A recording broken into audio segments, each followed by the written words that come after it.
मॉनिटरला द्या आवाज.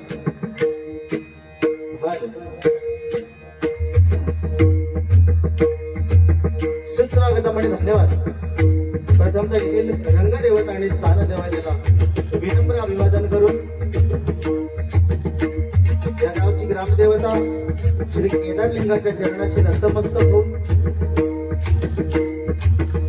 त्याने शून्यातून सृष्टी निर्माण केली. या कोकणाचे निर्माते प्रभू परशुरामांच्या चरणाशी नतमस्तक होऊन छत्रपती शिवाजी महाराजांच्या पदस्पर्शाने पावन झालेल्या आपल्या या कोकण भूमीतील तालुका लांजा जिल्हा रत्नागिरी या ठिकाणी श्री साई सेवा अंतोची युवक मंडळ रिंगणे अंतोचीवाडी या ठिकाणी सालाबादप्रमाणे याही वर्षी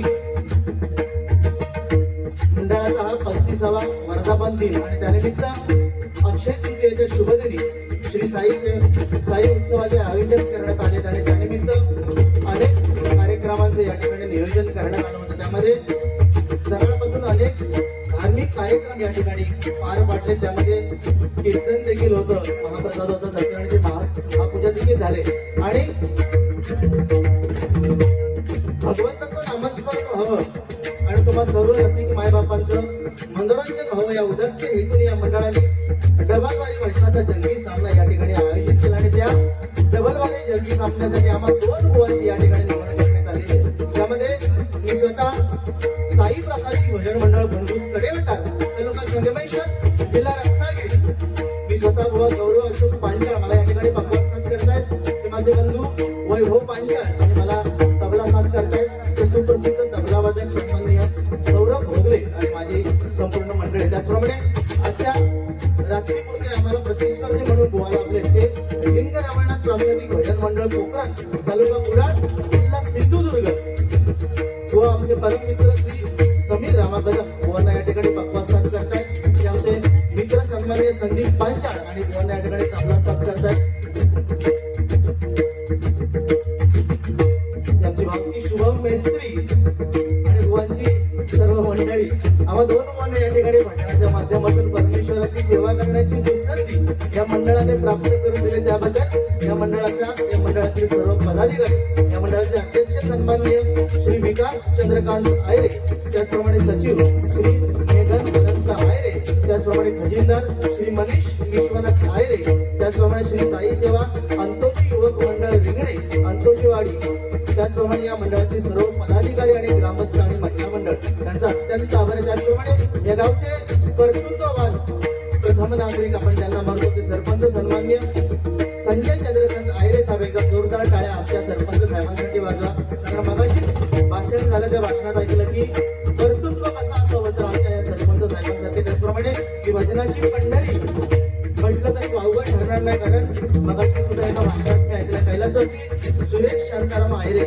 यांनी हा भजनाचा पायंडा या ठिकाणी रोवलेला आणि रसिक मायबापांचं मनोरंजन व्हावं किंवा त्यांच्या कानावरती 4 चांगले शब्द पडावेत या उद्देश हेतून या मंडळाने डबलवारी भजनाचा जंगी सामना ठेवला. त्याचप्रमाणे आम्हाला त्यांनी फोनद्वारे कॉन्टॅक्ट केले ते आमचे मित्र सन्माननीय अनिकेत आयरे यांचे देखील आभार मानतोय. आमचा आवाज आज तुमच्यापर्यंत पोहोचवणारे विघ्नहर्ता कोंडगे सन्माननीय अमर चव्हाण साहेब एकदा जोरदार टाळ्या आमच्या साऊंडवाल्यांसाठी वाजवा. अतिशय उत्कृष्ट साऊंड परमेश्वराने प्रार्थना करतो की तुमच्या या धंद्यामध्ये तुम्हाला मंडळातील सर्व पदाधिकाऱ्यांचे आभार मानतोय. या ठिकाणी जमलेले तमाम रसिक माय भागांचे आशीर्वाद पाठीशी घेतोय. विद्येची देवता सरस्वती मातेला वंदन करतोय. माझी ग्रामदेवता आई कुंजाई चरणी नतमस्तक होतोय. या गावची ग्रामदेवता श्री केदारलिंगाच्या चरणाशी नतमस्तक होतोय. संपूर्ण जगताचा आराध्य दैवत गणपती गजाननाला वंदन करून माझे गुरुवर्य कोकणरत्न संतोष शिरसेकर बुवा यांचा आशीर्वाद पाठीशी घेतोय. भजन कसं करावं हे ज्यांनी आम्हाला शिकवलं ते कोकणातील पंचरत्ने कोकण कलाभूषण चंद्रकांत कदम बुवा, भजन महर्षी परशुराम पांचाळ बुवा, संगीत रत्न विलास पाटील बुवा, काशीराम परब बुवा, चिंतामणी पांचाळ बुवा, जयराम घाडीकर बुवा या सर्व पंचरत्नांच्या चरणाशी नतमस्तक होतोय. धर्म कसा जपला पाहिजे हे ज्यांनी आम्हाला शिकवलं ते हिंदू धर्मरक्षक छत्रपती संभाजी महाराजांना मानाचा मुद्रा करून परस्त्री माते समान मानणाऱ्या छत्रपती शिवाजी महाराजांना मानाचा मुद्रा करून या ठिकाणी हरिनामाला सुरुवात करतोय. जय हिंद जय महाराष्ट्र, जय हिंद जय महाराष्ट्र, जय हिंद जय महाराष्ट्र. धन्यवाद धन्यवाद.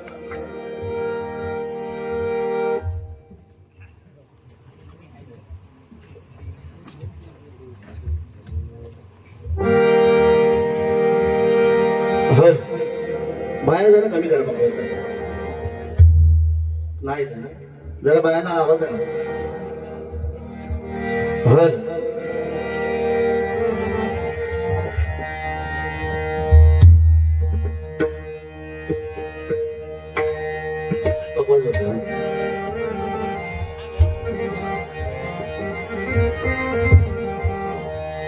या कामासाठी आम्हाला बोलवलं ते भगवंताचं नामस्मरण. कारण आज जोडी पण अशी ठेवले कदम आणि पांचाळ. पूर्वीची जोडी होती कोकण कलाभूषण चंद्रकांत कदम बुवा आणि भजन महर्षी परशुराम पांचाळ बुवा. आज आमच्या अंडावामध्ये साम्य आहे, पण त्यांच्या एवढं भजन किंवा त्यांच्या एवढं प्रबोधन आम्हाला जमणार नाही. कारण आज त्यांनी हा दिलेला वारसा आम्ही कुठे चालवण्याचा प्रयत्न करतोय. त्याच्यामुळे सुरुवातीला ज्या कामासाठी आलोय ते भगवंताचं नामस्मरण. कारण सध्या भजन म्हटल्यानंतर 2020 म्हटल्यानंतर आपल्या सगळ्यांना माहिती आहे की आमने सामने भजन, एकमेकाला फक्त बोलायचं आणि भजनाला सुरुवात करायची. परंतु आज जोडी पण मंडळाने असे ठेवले 100%. आज समीर कदम म्हटल्यानंतर मी प्रत्येक भजनात सांगतो की एक महाराष्ट्राची हास्य जत्रा टीव्ही वरती लागते आणि डबलवारी भजनात जर महाराष्ट्राची हास्य जत्रा बघायची असेल तर समीर कदम बुवा एकदा जोरदार टाळ्या आमच्या समीर कदम बुवांसाठी वाजवा. पण जो माणूस दिसतो त्याच्या दिसण्याकडे अजिबात जाऊ नका.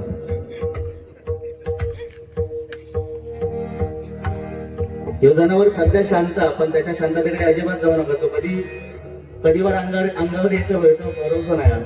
हरकत नाही, सुरुवात माझ्याकडे आहे त्याच्यामुळे हरकत नाही. भजनाची सुरुवात करूया. कारण आम्ही प्रत्येक ठिकाणी जाऊन सांगतो की आपण भजनाला आलोय. भजन म्हणजे काय? आम्ही बुवा लोक प्रत्येक ठिकाणी जाऊन सांगतो की भ म्हणजे भजावा, ज म्हणजे जपावा आणि न म्हणजे नमावा. पण आज भजनात अशी परिस्थिती झाली की एकमेकाला जपायला कोणी बघत नाही. एकमेकाच्या घरदारापर्यंत पोहोचण्याची वेळ आज भजनापर्यंत आली आणि त्यामुळे आमच्या भजनाला आज नियम लागले. हे आमचं दुर्दैव आहे. कारण यापूर्वी भजनाला कधी नियम नव्हते, परंतु आज भजनासाठी नियम लागलेत. हे कुठेतरी कमी झालं पाहिजे. भगवंताला फक्त एवढंच आज आपण हा कार्यक्रम ठेवला आहे. प्रत्येक मंडळाने किंवा प्रत्येक गावाने जो कार्यक्रम ठेवलाय भजनाचा त्यांनी प्रत्येकाने विचार केला पाहिजे की आज आपण जे हे भजन ठेवलंय हे कोणासाठी आहे? आपल्या भगवंताला प्रसन्न करण्यासाठी आहे की उगाचच रात्र जाण्यासाठी आहे? तर हे नामस्मरण. कारण नामस्मरणाशिवाय आपल्याला ह्या कलियुगात पर्याय नाही. सुरुवात करूया भजनाची.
नको झांजाची पळ्या विणा, नको झांजाची पळ्या विणा, नको भिन्न राग, नको झांजाची पळ्या विणा, नको भिन्न राग. झोपेतही वेळ काळा, झोपेतही वेळ काळा, येते आहे जागे तुझ्या नावाने.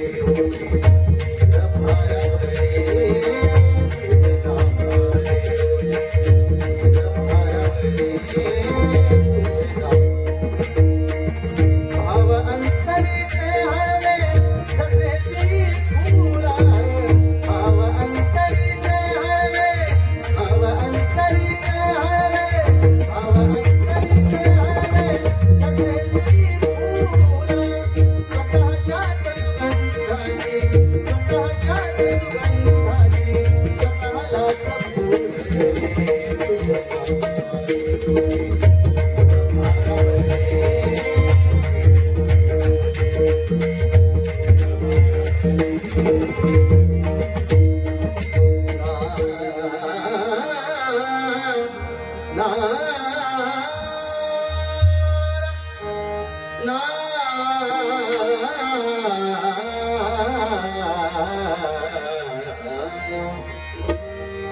कर्पूर गौरम करुणावतारम,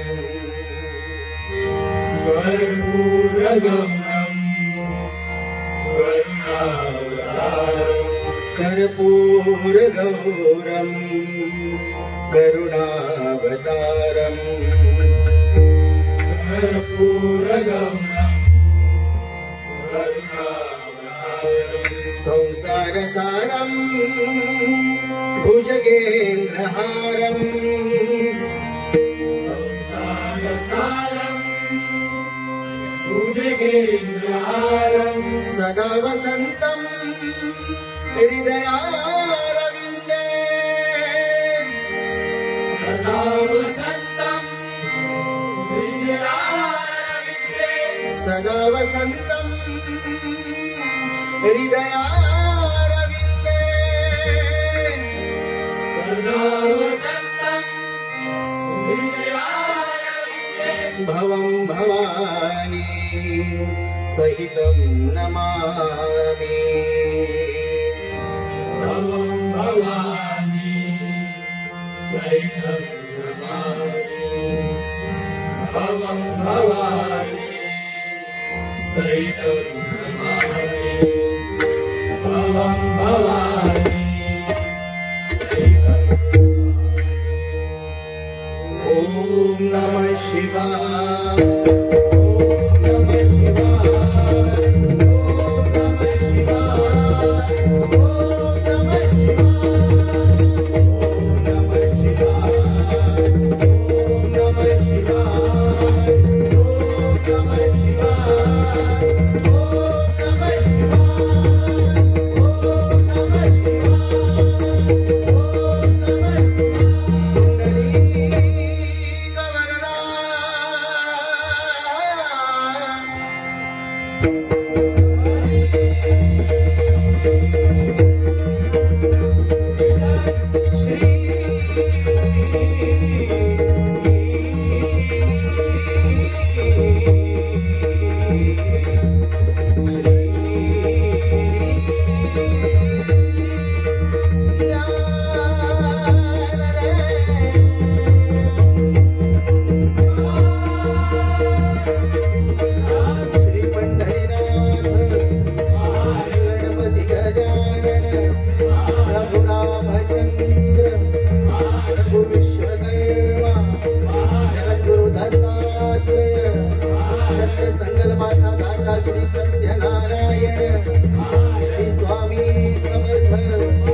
सुप्रसिद्ध भजनकार गुरुवर्य संतोष शिरसेकर, छत्रपती शिवाजी, छत्रपती संभाजी.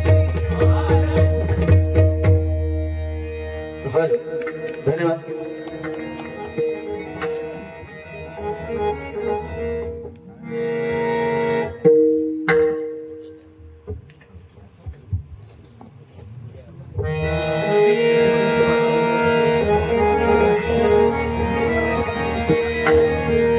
हल भजन घेऊया. सुरुवात करूया. फक्त रुपवलीनंतर थोडस पेटवायला घेऊया. बुवांकडे बघताच बुवाला पेटतील असं वाटत नाही. बुवांकडे बघितल्यानंतर ती परिस्थिती बघा काय झाली. बदना करून बसलेलो की नाही तो पण वाटत नाही. असं वाटतं की बारको बरोबर उभो. बुवांकडे साधारण बघितल्यानंतर कोणाची आठवण होतं आपल्याला? ओम भगनी भगवो तरी भगवास्ते अग्नि ओम ओम भट. बुवांचं नेहमी एक वाक्य असतं की अरे दुनिया गोल आहे, दुनिया गोल आहे, जिंदगी झोल आहे. दुनिया गोल आहे, जिंदगी झोल आहे. आपला नाद नाही करायचा. कारण समीर कदम बुवांच्या दातामध्ये एक होल आहे.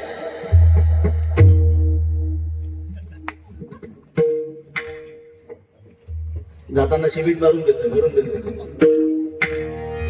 या ठिकाणी आमचे ज्ञाती बांधव, या ठिकाणचे सन्माननीय पांचाळ बंधू देखील आलेले आहेत. त्यांचाच मुलगा माझ्यामध्ये आमचे गुरुबंधू तेजस नारकर यांच्या भजनामध्ये पकवा जाऊ दे. एकदा जोरदार टाळ्या त्यांच्यासाठी वाजवा. आणि आज खरोखर हा कलाकार, मला सांगितलं आमच्या अनिकेत दादाने की ह्या गावात वर्षाला 15 नाटकं होतात. हल्ली एक नाटक होताना खूप कठीण असतं जिकडे तिकडे, पण तो 15 नाटक. एकदा जोरदार टाळे ह्या गावासाठी वाजवा. आणि कलाकारांची खाण म्हटलं तर वावगं ठरणार नाही. भजन करूया. भजनाची फरमाईश आहे. शिवतांडवचं भजन परमेश्वराच्या कृपेने हल्ली प्रत्येक बुवाक वाटतं की एवढं पांचाळ बुवाक दुसरा काही येतच नाही.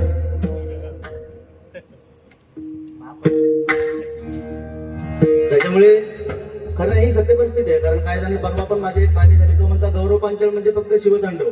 मी म्हटलं 1 वर्ष फक्त बारी केलं शिवतांडव घेऊन. त्याच्या आधी गौरव पांचाळने भजनच नाही केलं. म्हणजे प्रत्येक जण इथे सांगता की मी आज 25 वर्ष भजनात आहे, मी 30 वर्ष भजनात आहे, पण 11-12 वर्ष मी पण भजनात आहे. पण आम्ही कधी बोलून दाखवलं नाही. 5 वर्ष अजून आम्हाला भरपूर दिवस या भजनामध्ये काढायचे. आणि आम्ही भजनात आहोत. हे कशाच्या जोरावरती? तर ह्या भजनाच्या, आम्ही बाकी कुठल्या जोरावरती नाही.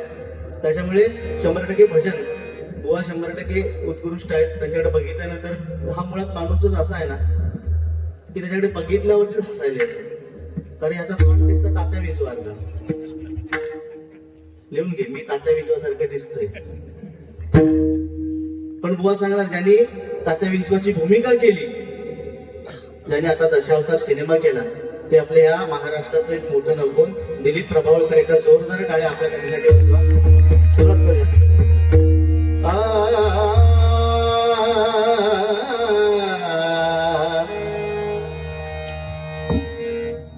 होल सांगल्या म्हणून सारखं होलात बोट घालत राहू नको.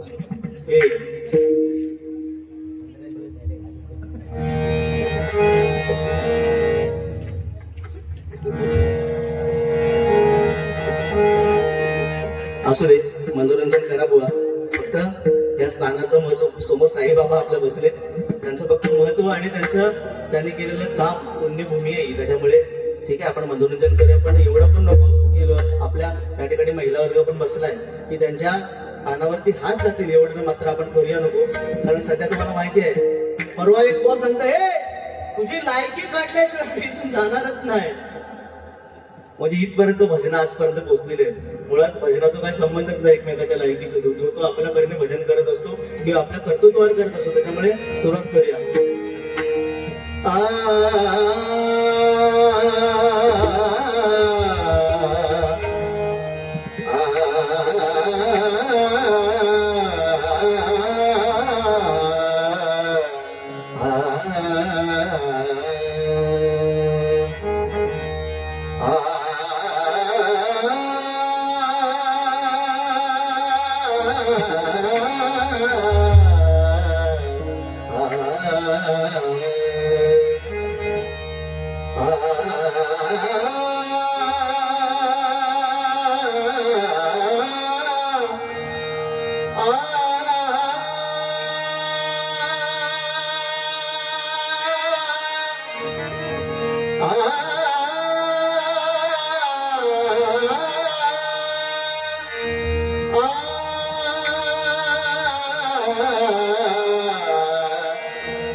पहिलं तो घेता काय एका जनार्दनी गुरु परब्रह्मा एका जनार्दनी गुरु परब्रह्मा दयाचे परिणाम सदा मुखी दयाचे परिणाम सदा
मॉनिटरला चाट झाला शिव शंकरा हरी हरा शिव शंकरा हरी हरा शिव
रे सा रे मा रे मा मा रे मा रे मा मा मा रे रे आ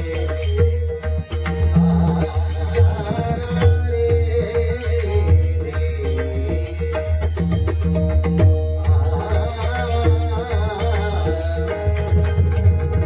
मा मा मा मा मा मा रे सा रे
धन्यवाद धन्यवाद धन्यवाद.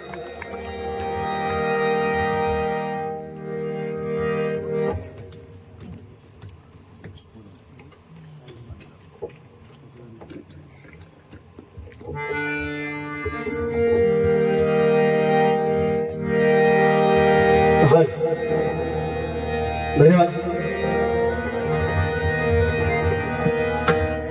आम्हा दोन बुवांना फक्त तुमच्या चेहऱ्यावरचं हसणं आणि टाळी एवढंच हवंय. ना पैसे पण पाहिजे, देताना तेव्हा भेटणार पैसे. तुम्ही सोबत करा नका माहिती आहे, तर तुमची सवय आहे ते पैसे. लक्ष्मी तुमच्याकडे खेळते, हे घरची लक्ष्मी आणि ही लक्ष्मी. त्याच्यामध्ये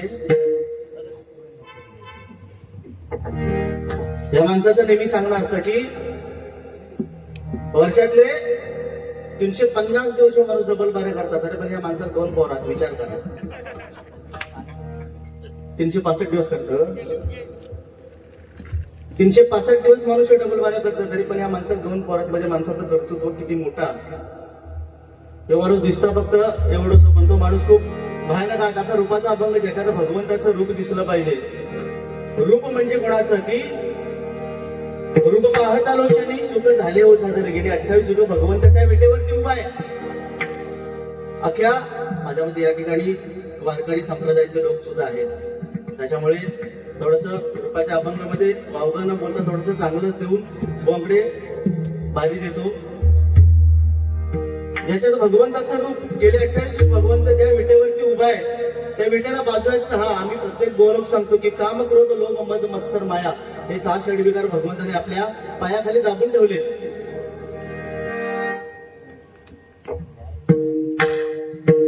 या ठिकाणी गायकी गोरस तबला पखवाज अतिशय सुंदर हबप संतोष परशुराम हांदे यांच्याकडून हे 100 रुपयाचं वार्षिकला धन्यवाद मंडळाकडून स्वीकारतो आणि त्यांना लाख लाख धन्यवाद देतोय. आणि तुमच्याकडून ही आशीर्वाद रूपी थाप आम्हाला भेटणं हे खूप महत्वाचं आहे. कारण आज तुम्ही कीर्तनकार आहात आणि हबप महाराज आहेत. त्याच्यामुळे आज आम्ही तुमच्या समोर भजन करणं किंवा काही 4 गोष्टी अध्यात्माच्या सांगणं म्हणजे आम्हाला आता भीती वाटप लागली आहे. त्याच्या आधी पहिलं अध्यात्माच्या हेतूने काही संबंधच नाही.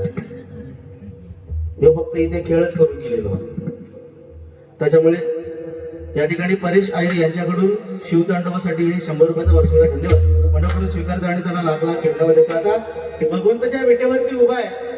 आता अख्ख्या जगाचा मालक ज्यावेळी त्या भक्त पुंडलिकाला भेटायला आला तेव्हा पुंडलिक काय करत होता आठवलं की आता भीती वाटते. अख्ख्या जगाचा मालक ज्यावेळी त्या पुंडलिकाला भेटायला आला त्यावेळी पुंडलिक काय करत होता आपल्या आई वडिलांची सेवा करत होता. अख्ख्या जगाचा मालक पांडुरंग भेटायला आला हे बघितल्यानंतर त्या पुंडलिकाने काय केलं समोर वीट होती ती वीट फेकली आणि सांगितलं ह्या विटेवरती उभा राहा. जिथपर्यंत माझ्या आई वडिलांची सेवा पूर्ण होत नाही तिथपर्यंत मी तुझं दर्शन घेणार नाही.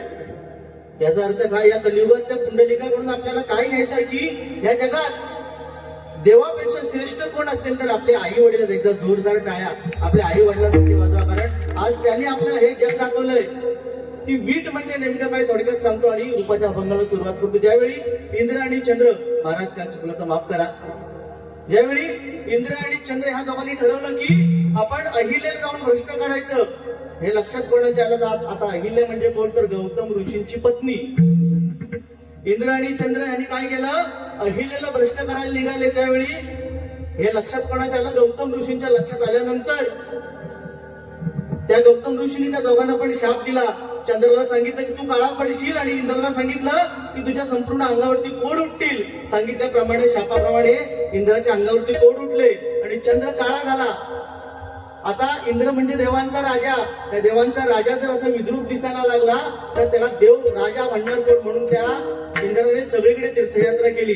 परंतु त्याच्या अंगावरचे कोड काय निघून गेले. शेवटी शिवशंकरांची उपासना केली. शिवशंकरांनी प्रसन्न होऊन त्याला एक लोहदंड दिला लोखंडाचा दंड दिला आणि त्याला सांगितलं हा लोहदंड घे आणि या पृथ्वीवरच्या सगळ्या तीर्थयात्रा कर. ज्या ठिकाणी गेल्यानंतर हा लोखंडाचा दंड पाण्यात तरेल म्हणजे पाण्यात टाकल्यावरती वरती येईल त्या ठिकाणी बसून तू भगवंताची उपासना कर तरच तुझ्या अंगावरचे हे कोड निघून जातील. आता मला सांगा एखादं 1 रुपयाचं नाणं जरी पाण्यात टाकलं तरी ते खाली बुडतं. तो लोखंडाचा पाईप दंड तरणार कसा. शेवटी त्या इंद्राने तो दंड घेतला आणि सगळ्या तीर्थयात्रा केल्या. परंतु तो लोखंडाचा दंड कुठेच करायला तयार नाही. शेवटी इंद्र चालत चालत कंटाळला. शेवटी तो पंढरपुरात आला आणि पंढरपुरात आपण जर गेलो असेल तर पंढरपुरात लोहदंड असं एक ठिकाण आहे. त्या ठिकाणी गेल्यानंतर त्याने तो लोखंडाचा दंड पाण्यात टाकला आणि तो तरला आणि त्या ठिकाणी बसून त्याने भगवंताची उपासना केली. साक्षात पांडुरंगाने इंद्राला दर्शन दिलं आणि त्याच्यावर डोकीवर हात ठेवला आणि डोकीवर हात ठेवल्यानंतर त्या इंद्राच्या संपूर्ण अंगावरचे कोड निघून गेले आणि इंद्र जसा होता तसा राजासारखा दिसायला लागला. परंतु इंद्रदेव तेवढ्यावरच थांबला ना. इंद्र म्हणतोय भगवंता मला एवढंच नको मला असं काहीतरी दे की आयुष्यभर माझं नाव तुझ्याबरोबर लागेल. तेव्हा त्या भगवंताने काय केलं जो लोखंडाचा दंड होता त्याची वीट बनवली आणि त्या विटेवरती गेली 28 युग भगवंत उभा आहे आणि त्या विटेला नाव देखील काय इंद्रवीट. भगवंत पुंडलिक किंवा भगवंत आपला पांडुरंग ज्या विटेवरती उभा आहे त्या विटेचं नाव काय आहे इंद्रवीट. खरं तर भजनाच्या माध्यमातून आम्ही तुम्हाला हे देणं लागतोय. आज मी बुवांना जे काय बोललो तात्या विंचू बोललो असेल अजून काय काय बोललो असेल पण याच्यापेक्षा आपण हे काहीतरी बुवा देणं आज भजनाला लागतो. नुसतं होय म्हणताच तुम्ही, पण याच्यातलं काय नाही देणार मला माहिती, फक्त माकाच काढणार एवढं मला माहिती.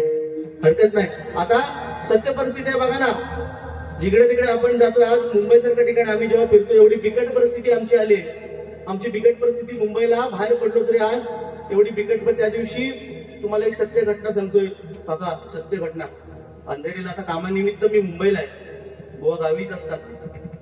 अंधेरीला माझं ऑफिस आणि बाजूला एक ऑफिस, आणि त्या आता गरमीचे दिवस आहेत, मागच्याच महिन्यातली गोष्ट आहे. ऑफिसमध्ये बाजूच्या शॉर्ट सर्किट झालं, आग लागली आणि सगळे जळून गेले. विचार करा, मुंबई सारख्या ठिकाणी एवढी बिकट परिस्थिती आहे. शॉर्ट सर्किट झालं, सगळे जळून गेले. फक्त एकच त्याच्यातला माणूस वाचला, एकच माणूस वाचला. बिचारा वाचल्यानंतर त्याला काय समजेना, कापत कापत आपल्या घरी आला, डोक्याला हात लावून बसला. तर साहजिक आहे, आपला नवरा आलाय हे बघितल्यानंतर बायको आली किचन मधून, त्याला एक तांब्या दिला पाण्याने भरलेलं. एक तांब्या पाणी प्यायल्यानंतर त्या बायकोने, शेवटी बायको ती त्या बायकोने ते काय विचारूक सुरुवात केला, हो एवढा झाला तरी काय, एवढ्या कापतास तरी की. तेव्हा त्या माणसाने सांगूक सुरुवात केला, हो काय तुका सांगा, माझ्या ऑफिसमध्ये शॉर्ट सर्किट झालं, आग लागली आणि त्या आगीमध्ये सगळे जळून गेले, फक्त मी एकटाच वाचलो. एवढं ऐकल्यानंतर ती बायको म्हणता, हो माझं नशीब चांगलं, माझं तुमच्यावरती एवढं प्रेम आहे, माझं नशीब चांगलं म्हणून तुम्ही वाचलात. पण एक मला सांगा, त्या शॉर्ट सर्किट मध्ये सगळे जळून मेले, फक्त तुम्ही एकटेच कसे वाचलात? तेव्हा तो माणूस सांगता, अगं बाकी काय नाही, मी तंबाखू खाल्ला होता ना, तो थुकायला बाहेर गेलो ना, म्हणून मी त्या आगीपासून वाचलो. पण एवढ्यावरच तो माणूस थांबेना आला. तो म्हणता, अगं पण या शॉर्ट सर्किट मध्ये जेवढे जळून मेले तेवढ्या सगळ्यांना सरकारने म्हणता 50-50 लाख रुपये दिल्या. एवढं ऐकल्यावर तिने कपाळावर हात मारले. म्हणतं म्हणून तुम्हाला सांगित होतोय की ह्या वाईट व्यसन सोडून देण्याचं म्हणतं 50 लाख रुपये आज माझ्या घरात आले. सांगण्याचं तात्पर्य काय की हल्ली पैशाला एवढी किंमत आहे. आज हे सगळं चाललंय कशासाठी? पैशासाठी नाही बुवा, हरिनामासाठी चाललेला. फक्त पैसेच दिसता, काल बारी उद्या बारी, बरोबर तब्येतीची काळजी घ्या, एखादी सलान बिलान लावून घ्या आठवड्यातनं एकदा तरी. कसली माहिती आहे त्यातली नको. विषय माका तुमची काळजी आहे, थोडं गोंडच पोरगो दिसतो त्या फोटो वगैरे. काय परिस्थिती होतं तिथे सांगण्याचं तात्पर्य एवढंच आहे की आता पैशाला एवढं महत्व आहे मंडळी. पण मला एवढं मात्र नक्कीच वाटतं की आपल्या ह्या कोकणातली किंवा महाराष्ट्रातली स्त्री पैशासमोर आपल्या नवऱ्याला कधीच तोडणार नाही. तर जोरदार टाळ्या आपल्या महिला वर्गासाठी वाजवा. सध्या सरकारने भरपूर साऱ्या महिलांसाठी सुद्धा स्कीम काढलेल्या आहेत. बुवा सुद्धा सांगतील की लाडकी बहीण योजना असेल, 1500 रुपयाचा हप्ता असेल, सगळ्या गोष्टी महिलांसाठी काढलेल्या आहेत. परंतु एक मात्र सरकारने योजना नाही काढलेली आहे. कारण आज त्या योजनेची खरोखर आम्हाला गरज आहे. आज 3-3 वर्षाच्या मुलीवरती बलात्कार होत आहेत. आज 10-12 वर्षाची मुलगी, माझी आई, माझी बहीण जेव्हा बाहेर पडते ना, तेव्हा ती सुरक्षित घरी येईल काय याची आम्हाला शाश्वती नाही. सरकारला विनंती आहे, 1500, 2000, 3000 किती पण रुपये तुम्ही महिलांना द्या, फक्त ते करण्यापेक्षा एक चांगला सुरक्षित कायदा आमच्या महिलांसाठी काढाल तर ते आमच्यासाठी खूप गरजेचं आहे. कारण सध्या खूप बिकट परिस्थिती आहे बाहेर पडल्यानंतर सरकारने. आणि दुसरी एक योजना म्हणजे सध्या 30-35 वर्ष झाली तरी पोरांची हल्ली लग्न होत नाही. एवढं मोठं मुद्दो हा. परवा माका बोवाने एका सांगितलं नाही की मी एवढं मुद्दो आपल्या मुख्यमंत्र्यांकडे मांडणार आहे. मी म्हटलं मग एवढं जर मुद्दो मांडला तर 100% जेवढी मतं आहेत तेवढी तुमकाच पडणार. 52 तुम्ही अजिबात घाबरू नको. तुम्ही फक्त भजना केव्हा तुमचा सगळा चांगला होणार. कारण आज हजार पुरुषांच्या मागे 700 स्त्रिया आहेत, म्हणजे मुली आहेत. तर 300 पोरांनी करायचा काय?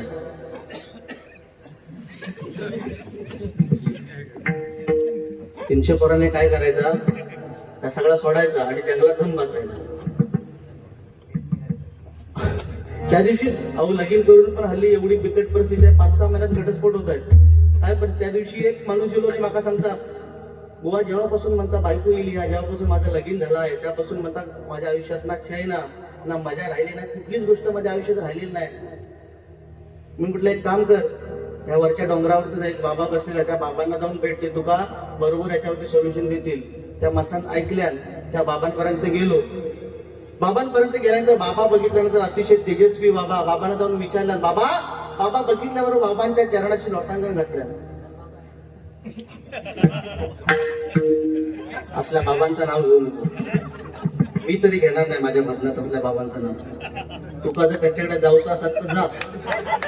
आधी कर्म मेलंय तुझं बुक बुक काढतोय तुझं. तर म्हणता जेव्हापासून लगीन केला बायको इली आहे तोपर्यंत माझ्या आयुष्यात ना चैन झाली ना माझ्या राहिल्या. म्हटलं एक काम करू जंगलात वरती बाबा बसे त्यांना जाऊन भेट. वरती गेला तर एकदम तेजस्वी मूर्ती बाबांचा बघितल्यावर बाबांच्या चरणाची लोटायला घातला. म्हणता बाबा बाबा अहो काय सांगू. जेव्हापासून म्हणता माझ्या लगीन झाला बायको इली आहे तो जेव्हापासून माझ्या आयुष्यात ना मजा राहिली ना चैन राहिली. त्या बाबाने त्याला बघितलं नाही त्याला जवळ घेतलं नाही आणि म्हणता इकडे तुका सांगतोय. अरे जेव्हापासून काय म्हणतात बायकोली तेव्हापासून मजा नाही चैन नाही. अरे हीच जर गोष्टी माझ्या आयुष्यात घडली असते तर मी एवढ्या जंगलात बसला असतोय काय. म्हणून या ठिकाणी रूपाचा अभंग सादर करतोय. बुवा खरंच बाबांचो काहीतरी विषय काढला नाही बुवांचो पण माझा काय संबंध नाही बुवा त्यांच्याशी अजिबात नाही.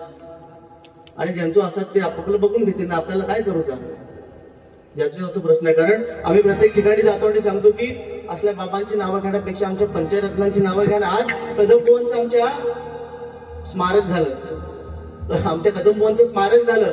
आमच्या परशुराम बुवांचं झालं. पाटील बुवांचं झालं. चिंतामणी बुवांचं झालं. आम्हाला ते अपेक्षितच नाहीये.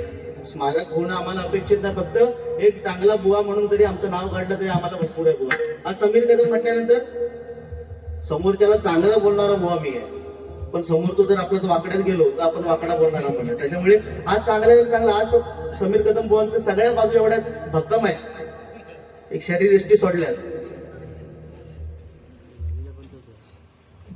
बाकी सगळे म्हणजे बुवांचं गायन सुद्धा सुंदर आहे. बुवांचं बोलणं सुंदर आहे. सगळ्या बाबतीत बुवा सुंदर आहे. फक्त तुम्हाला एकच विनंती आहे नको चला एक आठवड्यात एकदा लावून होणार ना तब्येत होणार. रूपाचा अभंग घेऊया. कारण आज हे आपल्या मंदिरावरचे कळस आणि आपल्या अंगणातली तुळस आज कोणामुळे आहे तर फक्त आणि फक्त छत्रपती शिवाजी महाराजांच्या जोरदार टाळ्या आपल्या छत्रपती शिवाजी महाराज ज्यावेळी गड चढून रायगडाचे दरवाजे बंद झाल्यानंतर हिरकणी तो कडा उतरून आपल्या घरी गेली. ही बातमी छत्रपती शिवाजी महाराजांना लागल्यानंतर छत्रपती शिवाजी महाराजांनी त्या हिरकणीला लगेच ताबडतोब दुसऱ्या दिवशी बोलून घेतलं आणि हिरकणीचा सत्कार कोणाच्या हस्ते केला.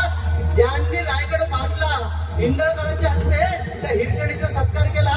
आणि त्या इंदळकरांना त्या हिरकणी समोर विचारलं अहो इंदळकर तुम्ही तर सांगितलं होता की ह्या रायगडाचे दरवाजे बंद झाले की खालचा शत्रू वरती जाणार नाही आणि खालचा वरचा मावळा खाली येणार नाही.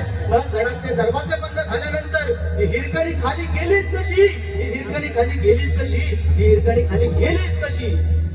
तेव्हा त्या इंदळकरांनी फक्त एकच उत्तर दिलं महाराज ती साधी सुधी स्त्री नाहीये ती एक आई आहे आणि एक आईच आपल्या मुलासाठी एवढं करू शकते. म्हणून एकदा जोरदार टाळ्या आपल्या आई वडिलांसाठी वाजवा. त्या ठिकाणी रूपाच्या अभंगाला सुरुवात करतोय.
दत्त दिगं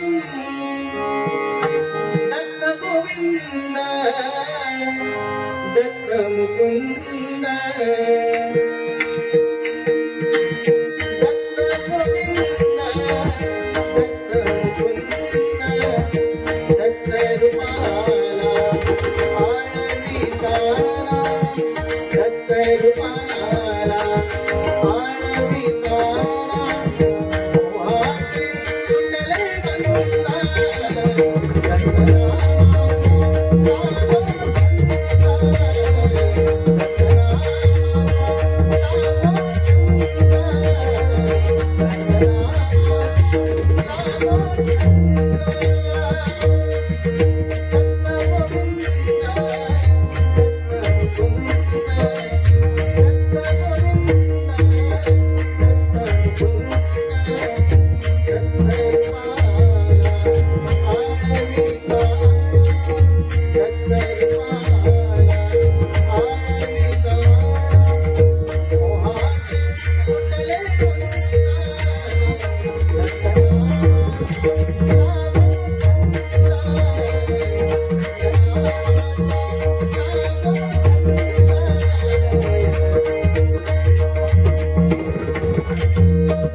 दोन्ही कराटे बोली खटी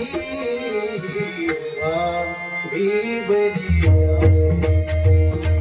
दोन्ही कराटे बोली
धन्यवाद.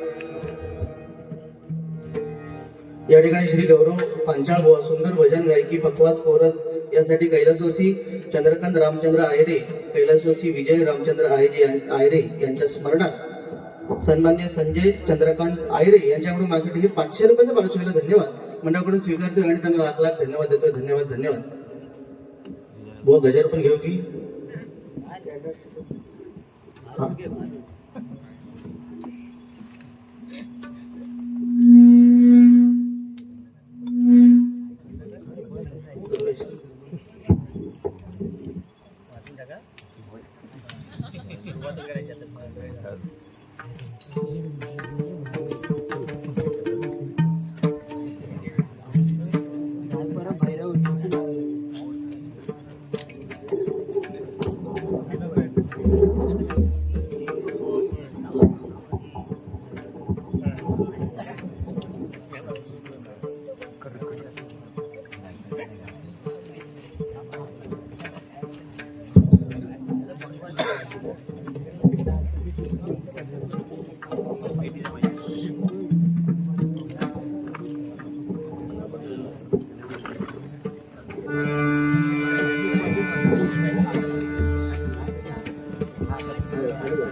मॉनिटर बंद करा, आउटपुट द्या पहिला.